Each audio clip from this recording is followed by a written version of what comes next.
Hello and welcome to Courtgames, a Legend of the Five Rings podcast, funded by the Legend of the Five Rings Discord community Patreon.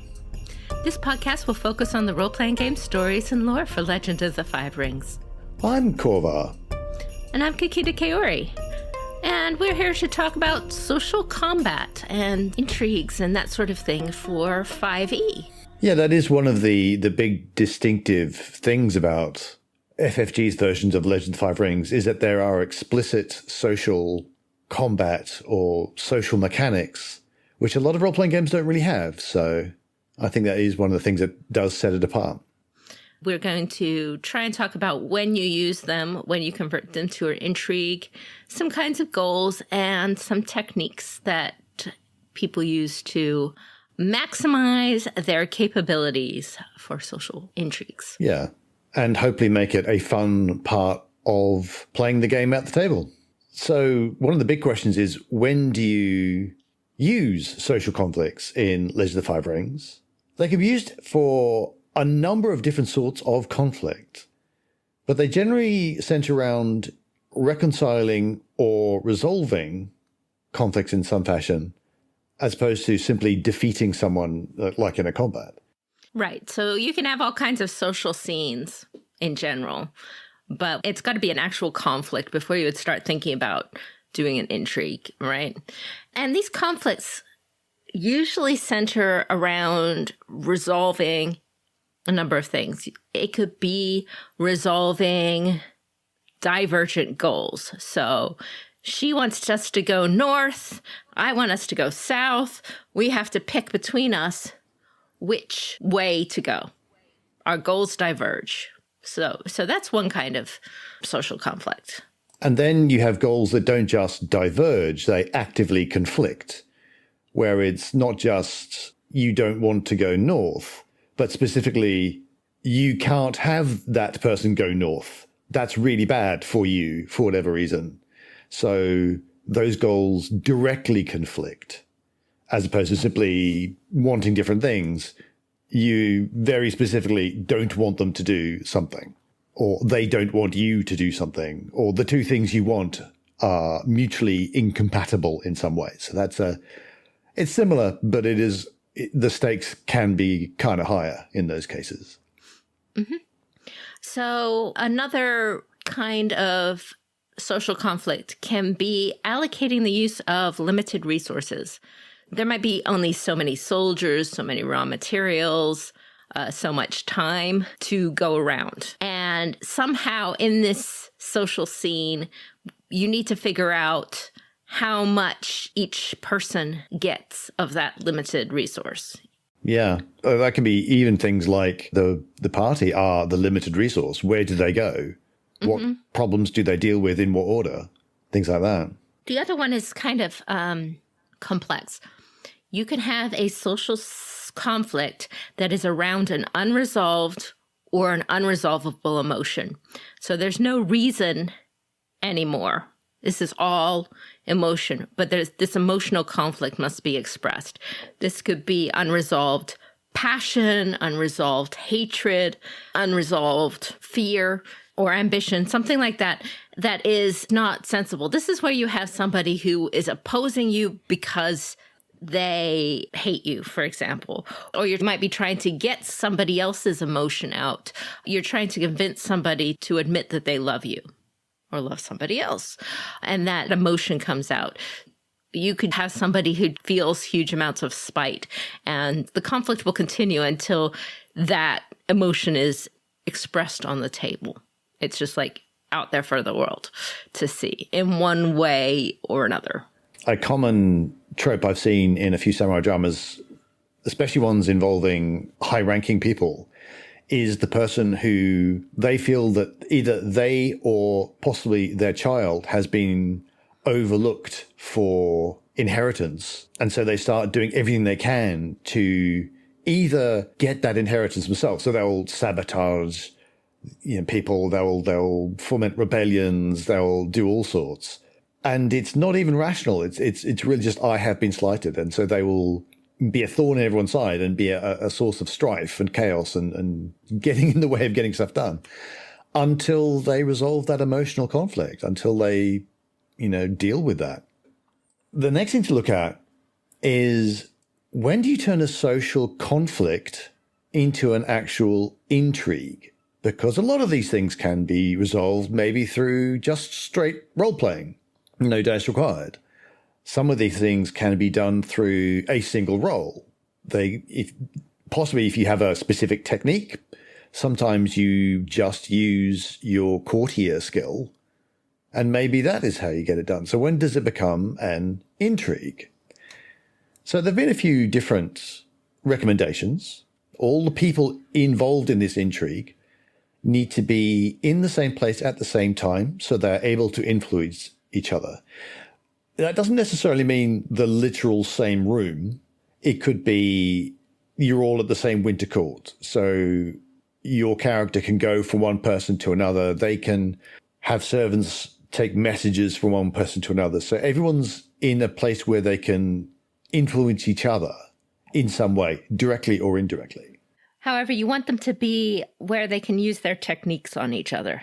Exactly, yes. They have to be close enough that they can do that.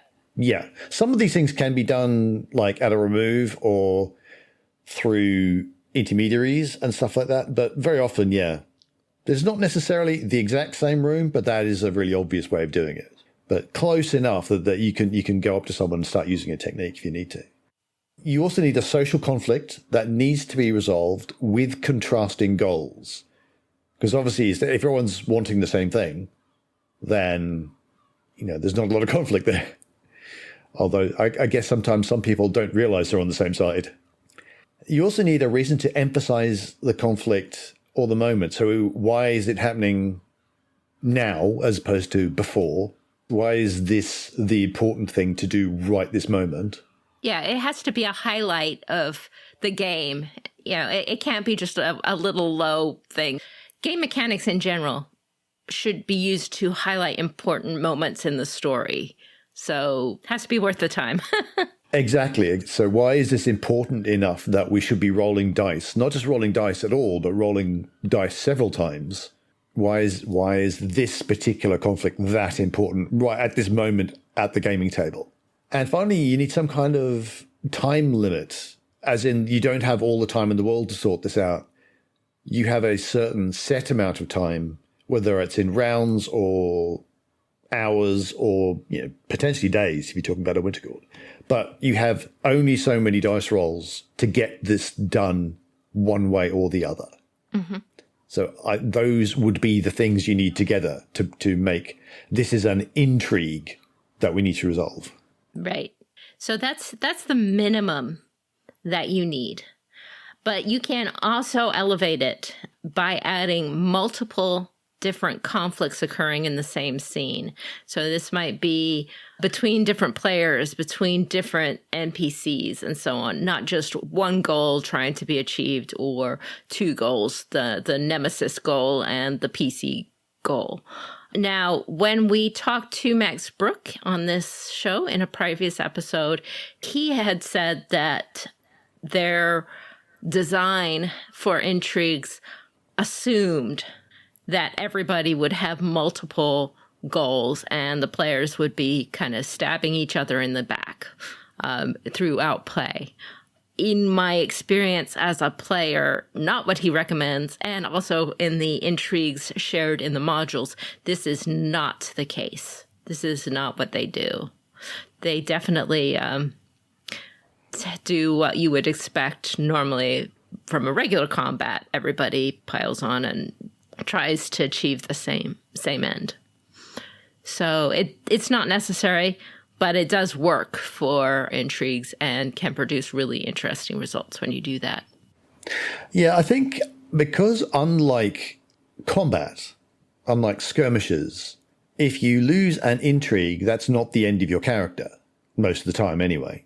So I think that might be a safer place to do semi-PvP than, when the swords come out. That's probably bad. It does depend on the intrigue, I have to say, but you can definitely have things like, I don't know, poetry contests or art contests or trying to get the princess's favor or what have you, And although there are still stakes, it's not, and now I have to roll up a new character and I'm upset because you have made me not be able to play my character anymore. So I think you've got some things you can do there. All right. Yeah. So, what are goals for intrigue? So when you go into an intrigue, you are going to go in with, you need to pick a goal that you want to achieve, or your party has to pick a goal that it wants to achieve at the end of the intrigue. So, the first and most common one that everybody does, is persuasion. So persuasion is when you are trying to convince somebody else to do something, a lord to change his mind or to help you, or convince them that this person is innocent or whatever it is. Persuade a target to a goal. Okay? Yeah. Send us on the high glory mission. Send them on the horribly dangerous mission that will almost certainly fail. That kind of thing. Promote us, promote our favor. Yeah, all sorts of particular goals. But you can also have the exact opposite, which is trying to dissuade someone, trying to get them to not do something that they have already decided to do because it's a hideous disaster and it will be terrible. Right. It's kind of similar, but it is in its own way. It's got its own different connotations, and how that will play out is going to be quite different when you're trying to stop someone from a course of action they have already decided on. Right. Another very common goal of an intrigue is just information gathering.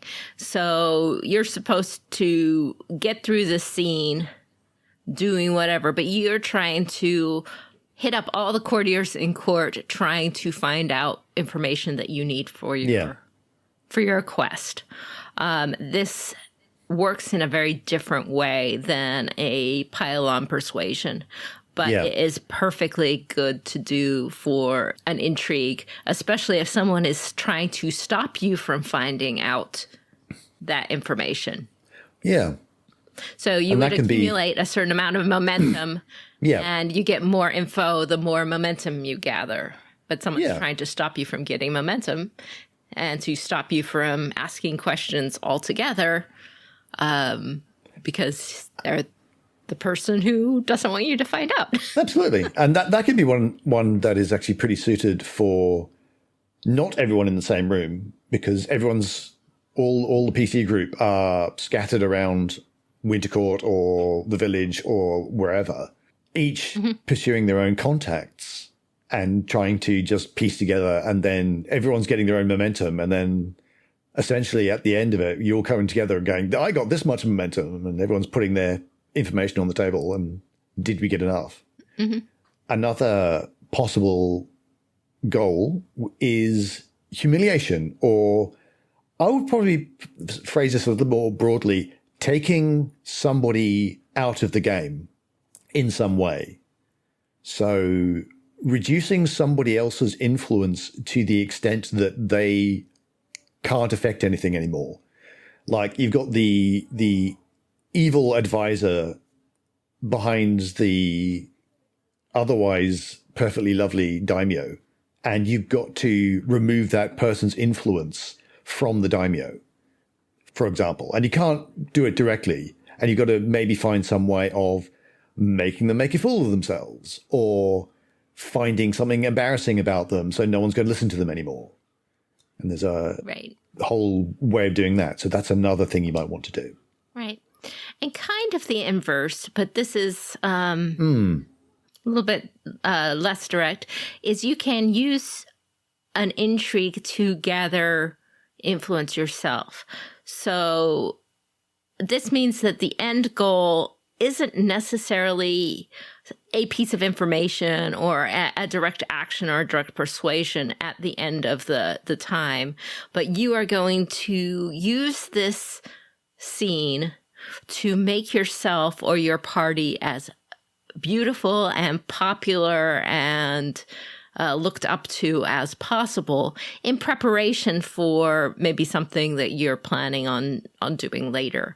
So this is the high school dance that you have before voting on homecoming queen, you know? Yeah. Just you want to make friends with everybody. You want to become popular because you have some achievement that you want to make at the end of the time, or because you're going to do something bad and you want to or you're just thinking, essentially you're getting bargaining chips for later is what you're doing here. Mm-hmm.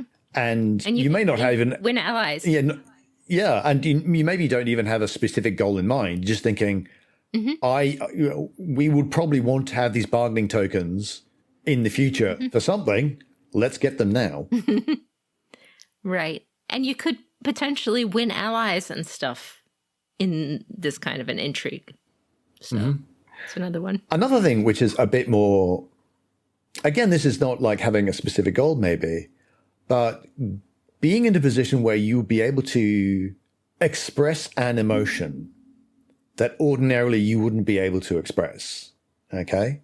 Making it such that you can do this without the usual social penalties, maybe do it so that no one else notices, declare your love for someone, declare your unending hatred for someone, depending. It could also be to get someone else to do that. The kind of, for God's sake, just kiss. Heaven's sake, everyone knows. Just get on with it. Like, we've all yelled at the television screen, I'm sure, at some point. Come on. And, doing that sort of thing. Yes. and that can also be in service to another goal, because sometimes you need everyone to be aware that the evil advisor to the lovely daimyo, they're doing it because of a sense of revenge for that thing that happened to their parents.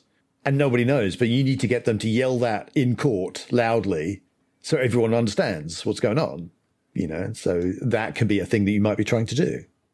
Yep. Another reason to have an intrigue is, frankly, if you are stalling. So this would be if you had a party member or even an NPC not in the intrigue who is doing something, and you are trying to keep everybody occupied and not paying attention to what that party member is for a certain number of turns, at which point, the guards go check out the weird sounds coming from the stables or whatever it is that's going on. Yeah, you should be looking at this lovely flower arrangement. And no, I don't know where our friend is. They're definitely not in the daimyo's chambers searching for things. I don't know why you'd think that. Oh, look at this lovely flower arrangement. Don't you think it invokes feelings of nostalgia? That kind of thing. This works very well with the turn-by-turn structure. So you could have a GM going from player to player, taking the turns in the intrigue, and then a turn of whatever your ninja is doing in the daimyo's chambers, then back to the intrigue and everyone's doing their intrigue turns, and back to the ninja in the chambers. So it kind of goes back and forth and you can see it. So that's when you definitely want to do a social scene with roles and stuff, turn by turn. Yeah. And the last of our little list here, and this isn't like an exclusive list, this is just the ones that we came up with. Disseminating information, which can be stuff that's true or stuff that's not, rumors. I hear that person X and person Y were seen together in the North Wisteria corridor, that kind of thing. And sometimes you need people to know something that's true, and sometimes you need people to think things that aren't true. And this is a thing you often need to do, and an intrigue is the way of doing it. Right. So this might be a time where you are trying to convince a large group of people to do something, but you want them to think that it was them who thought of it. Mm-hmm. And this happens. This has happened in a campaign, that I was in. We were trying to persuade a group of, this was not L5R, but we were trying to persuade a group of wizards to cast an important spell to resolve a problem that we had an idea that would resolve it. But they were all much more important than us and very arrogant, as wizards can be, and therefore you don't were just inclined to listen to us. So we had to spread the idea around in them far enough that they thought of it. Very important. An important way of getting important people to do things is to make them think it was their idea and not yours. Absolutely. Yeah, very important. So that's an idea. Yeah. Or just it doesn't have to be a negative rumor. It could be you spreading a rumor around not to go to the haunted forest, at least until you find a Shugenja to deal with the terrible problem that is going to turn them into mind-controlled zombies if they go there. It could be for their protection too. So anyway, disseminating information in some fashion can be an intrigue as you try and work those rumors and not necessarily have them traced to you. And all of these can be sub-goals in an overarching goal. So if your goal is to persuade the daimyo to do something, somebody could be information gathering, somebody could be influence gathering, somebody could be disseminating information, and so on. So these can all be goals within goals, as well as the main goal of the intrigue. So, absolutely. Yeah. So those are things you might want to do. So we can also have a look at, well, how might you go about this? So we're going to put together a couple of ways that your players, or you, if you are a player, might approach achieving these goals as a way of diving into these. And these are kind of clusters of stances and techniques that work together, but primarily about the stances that you use in order to achieve different kinds of goals. So you can think of these techniques that we're going to talk about as like a combination of stances and mechanics and just actions that you could take that in combination will achieve certain kinds of goals quickly. So the first one we're going to talk about is the high fire technique. So the high fire technique takes advantage of the fire stance mechanics, which is if you keep strife results, you get to add those as bonus successes, which admittedly means you probably end up taking more strife than you ordinarily would, but I would hope that you'd be taking that into account. You can use shuji or actions to inflict strife on other participants, forcing them to either be compromised, which means they can't roll very well, or to unmask, which you would be hoping to be useful to you in your goals.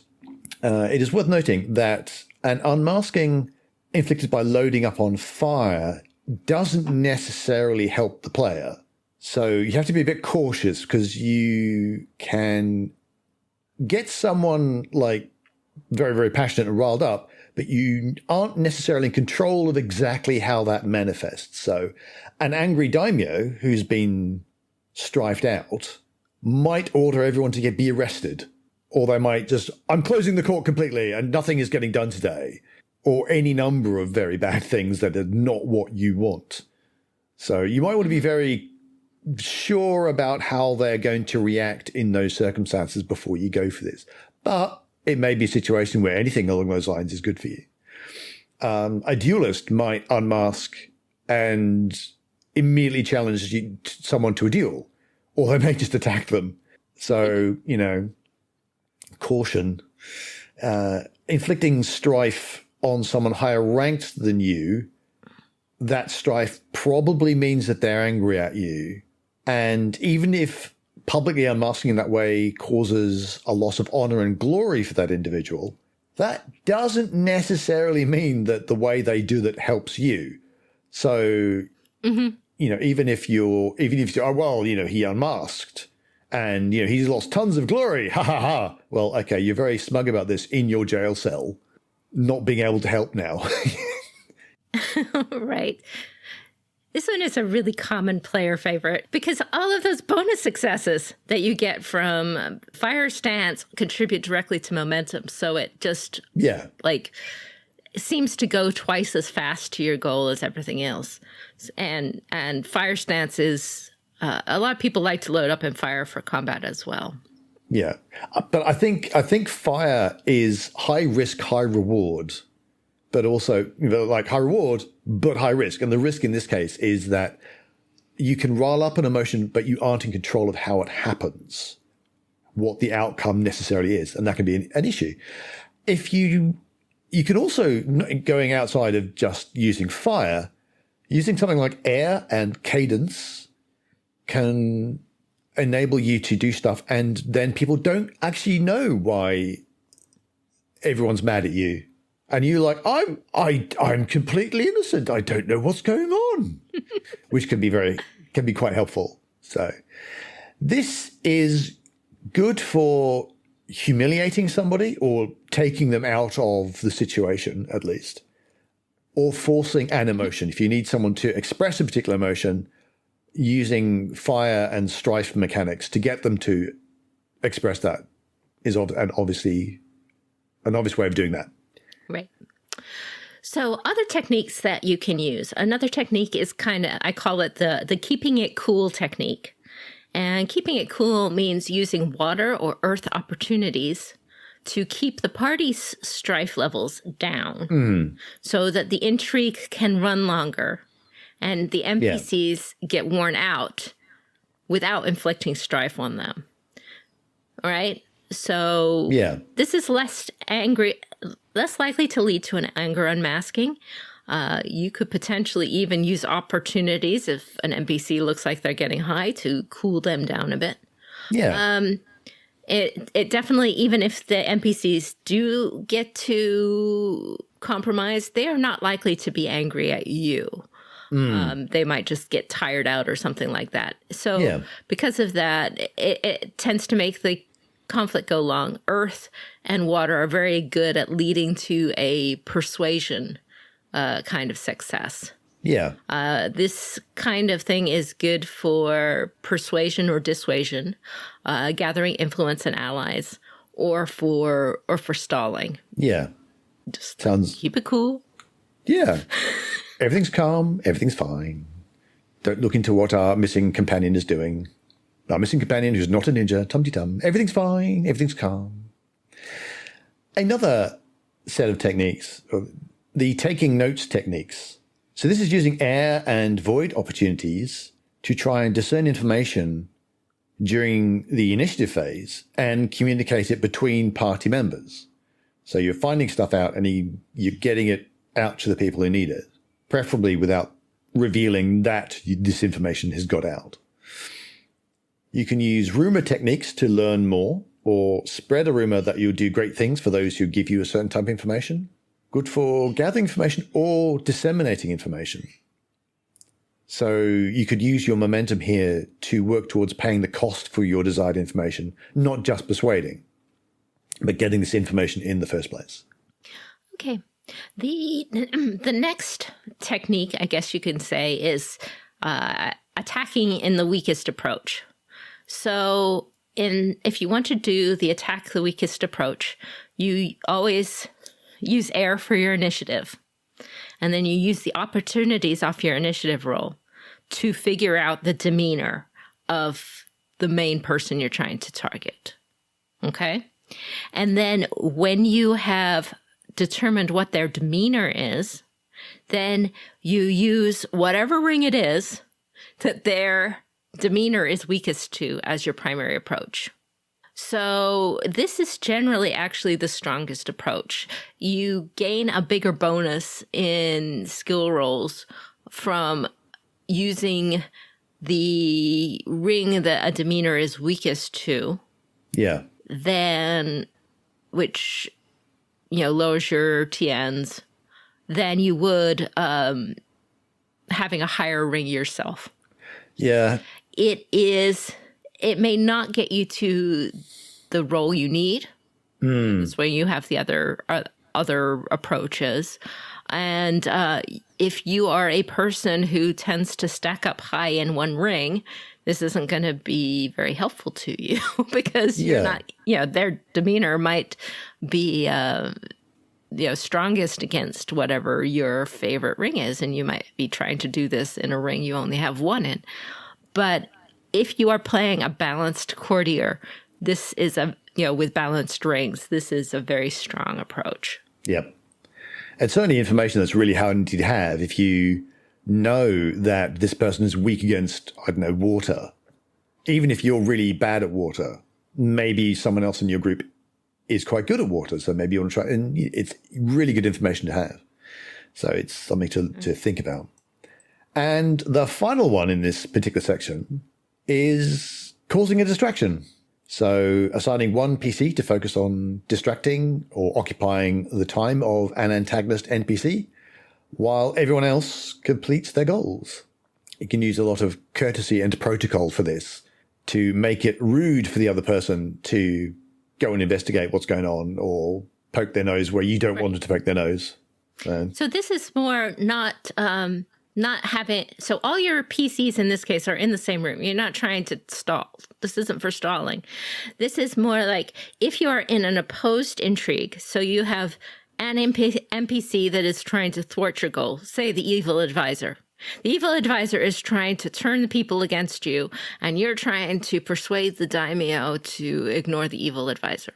Yeah. For example, then you assign one person to go to the evil advisor and completely tie up their time in some fashion, challenge them to a go match, or, ask for their advice on something or anything other to than make it so that the evil advisor is focused on occupying the time of, or competing with, or otherwise, your one NPC whose job it is to distract them. And then everybody else piles on persuading the daimyo. So this is a really good way for secondary courtiers or, your fighter, for example. He might not be really good at persuading, but he's good at talking with the NPC. So you just stick him over there, and then everybody else is gathering the momentum that you need, and he's just tying up the time of this one guy. Yeah. It works really well. Maybe we need to come up with, in combat, thanks to MMOs and such, and D&D 4th edition, we have these ideas of tank and DPS and healer and crowd control. I wonder if we need to come up with terms for social. You could almost call it that. Yeah, your tank is there absorbing social tank, the attention of the social tank. Yeah, I like it. Actually, Earth are pretty good for it. Yeah. But so now you've got. So we kind of talked about what kind of social conflicts there might be, kinds of goals people might have for social conflicts. Yeah. And a number of techniques that your group of PCs might use to achieve their goals in this. So I wanted to give some GM notes for what you need to consider. All right. First of all, ignore everything the book has on the idea that focus is the target momentum you need. Yeah. Okay. That works if you've got one PC and one NPC. But that's, not the way these things tend to go. Think much more along the lines of focus times the number of PCs working on the same goal is your target momentum. That's not perfect. You may have to adjust it up and down, but each PC needs to get about that amount of momentum. Basically, yeah. So if there's 4 PCs, focus times 4 is, if they're all working on the same goal, is better. That's pretty challenging. So you may have to adjust it up and down, but that's kind of your rule of thumb. If the player characters are all split up and are working on separate goals, and these aren't necessarily competing goals, these might be things that they're each doing that will come together to form the overarching goal.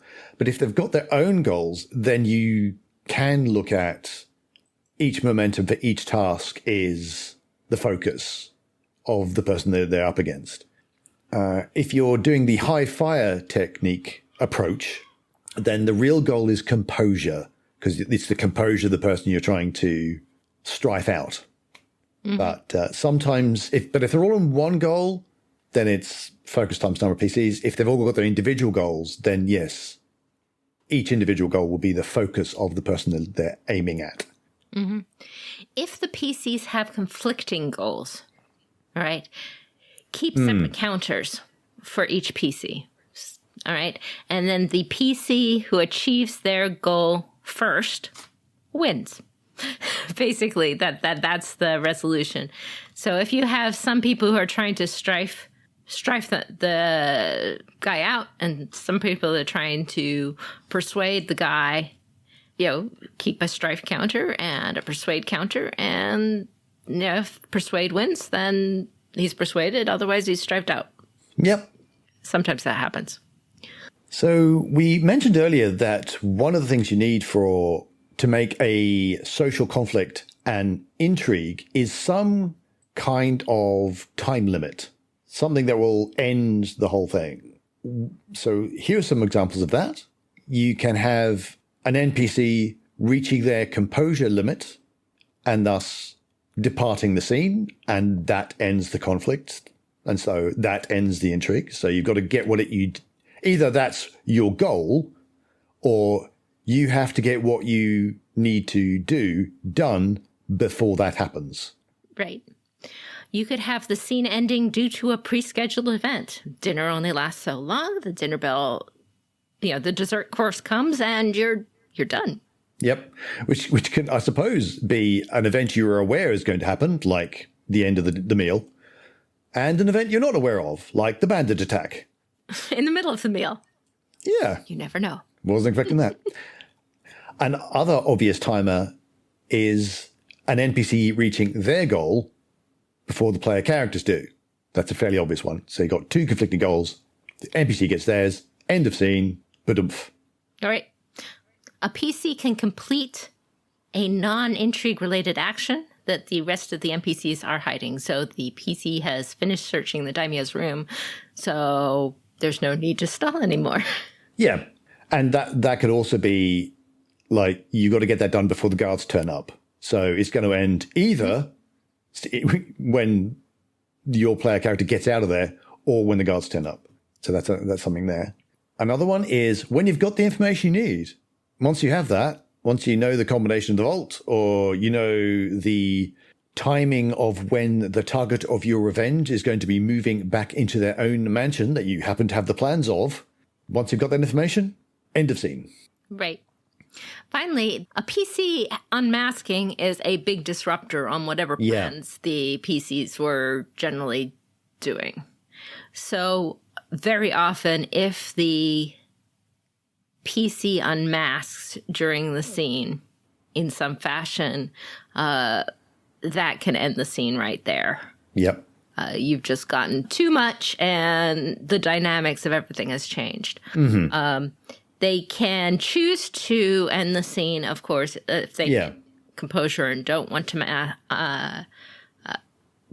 unmask, so they're compromised. They can choose to end the scene and leave before they unmask, or they can unmask and leave the scene. Yeah, but otherwise, basically the PC loses it, and that means everybody's relationship to the scene changes. So it's best to end it then. So that's the end of our GM notes for Intrigues. We would also like to hear from you if you've got any favorite intrigue moments from your games, or any hints and tips that you have for running good intrigues. We'd love to hear those. Right. I wanted to call out to our sister podcast, Fortune and Strife, our affiliated actual play podcast, as well as our friends at D20 Radio.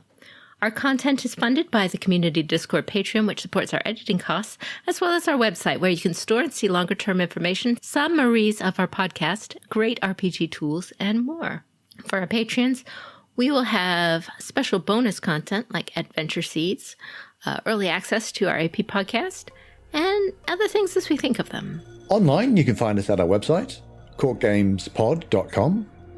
On Twitter, we are twitter.com/courtgamespod.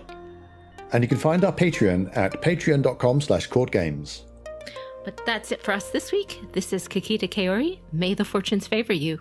And I have been Korvar. And until we meet again, keep your jade handy.